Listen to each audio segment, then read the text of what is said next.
अरे वाह, बाहर बारिश हो रही है, चाय पकोड़े का टाइम है बॉस। लेकिन रुको, एक बात बताओ, क्या आपने कभी सोचा है कि ये प्यारा सा मौसम जो बड़ा रोमांटिक लगता है, वही मौसम हमारी सेहत के लिए साइलेंट किलर बन सकता है।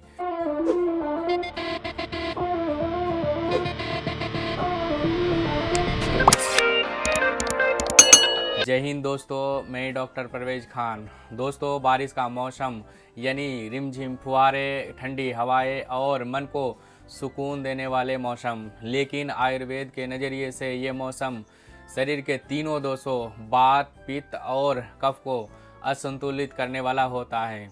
इसी वजह से इस मौसम में हमें सबसे ज़्यादा पेट के रोग, अपच, गैस, सर्दी जुकाम, स्किन पर फंगल इन्फेक्शन और इम्यून सिस्टम की कमजोरी देखने को मिलते हैं।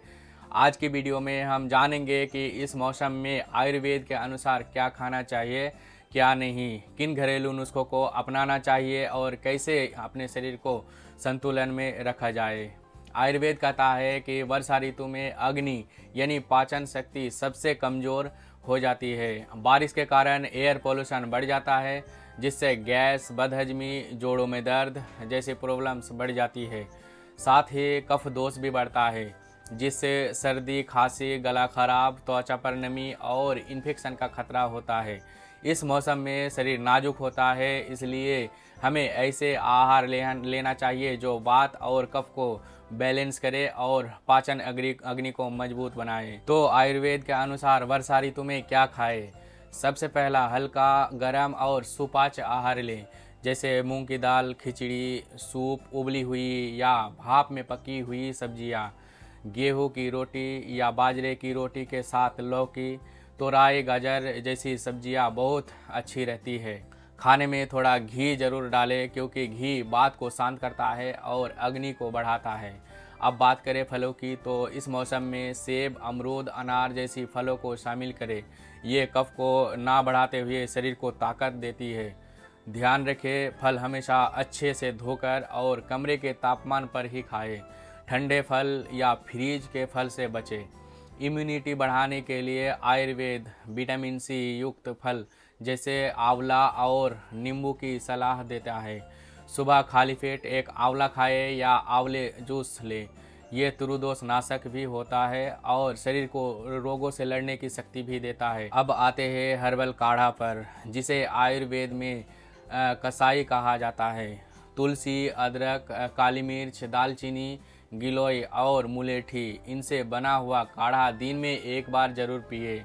इससे कफ कम होगा और शरीर की रक्षा शक्ति बढ़ेगी। इसके अलावा प्रोबायोटिक फूड्स जैसे दही को दोपहर में खाएं। दही में थोड़ा काला नमक और अजवाइन डालना फायदेमंद रहेगा। रात को दही से परहेज करें। अब आयुर्वेद के अनुसार वर्षा ऋतु में क्या नहीं खाना चाहिए। पहला, तला भुना, भारी और बासी खाना बिल्कुल ना खाएं। ये वात और कफ दोनों को बढ़ाते हैं, जैसे पकौड़ी, समोसे, चाट। इनसे अपच और गैस की समस्या हो सकती है। दूसरा, बाहर के कटे फल, सलाद और सड़क किनारे के जूस से बचें। इनमें दूषित जल या संक्रमित वातावरण की वजह से रोग फैलने की संभावना रहती है। तीसरा, सी फूड और मांसाहार को या तो पूरी तरह टालें या बहुत अच्छे से पकाकर ही खाएं। आयुर्वेद कहता है कि वर्षा ऋतु में भारी भोजन शरीर को और कमजोर कर देता है। फ्रिज का खाना बार बार गर्म करना ये भी अग्नि को मंद करता है और फूड पॉइजनिंग तक की कारण बन सकता है। अब कुछ घरेलू उपाय और आयुर्वेदिक उपाय जो इस मौसम में बहुत काम आते हैं, जैसे खाना खाने के बाद आधा चम्मच सौंफ और थोड़ा सा मिश्री ले। इससे पाचन अच्छा रहता है और गैस की दिक्कत नहीं होती है। अगर गैस बन रही तो एक गिलास पानी में आधा चम्मच जीरा और चुटकी भर हींग उबाल कर पिए।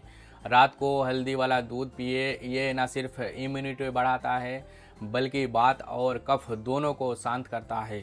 गिलोय का रस सुबह खाली पेट एक चम्मच ले। ये शरीर के अंदर की सारी सूजन, एलर्जी और रोगों से लड़ने की ताकत देता है।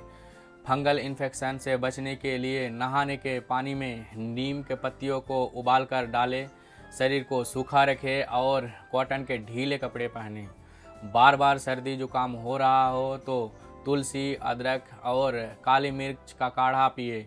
साथ ही आधा चम्मच शहद में थोड़ी काली मिर्च मिलाकर दिन में एक बार जरूर लें। बच्चे और बुजुर्ग की देखभाल इस मौसम में सबसे ज़्यादा ज़रूरी है। बच्चों को बाहर का कुछ भी ना खाने दें, खासकर फ्रूटी, आइसक्रीम या चिप्स जैसी चीज़ें। बुजुर्गों को गर्म सूप, दलिया, हल्दी वाला दूध दें और थोड़ी हल्की मसाज करें। ये सब उन्हें हेल्दी रखने में मदद करेंगे।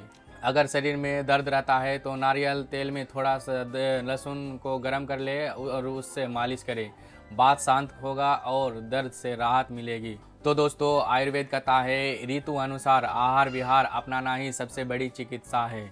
अगर आपने इस मौसम में अपने खान पान और दिनचर्या को थोड़ा सा भी संतुलित कर लिया तो ना सिर्फ बीमारियों से बचेंगे बल्कि शरीर में ऊर्जा भी बनी रहेगी।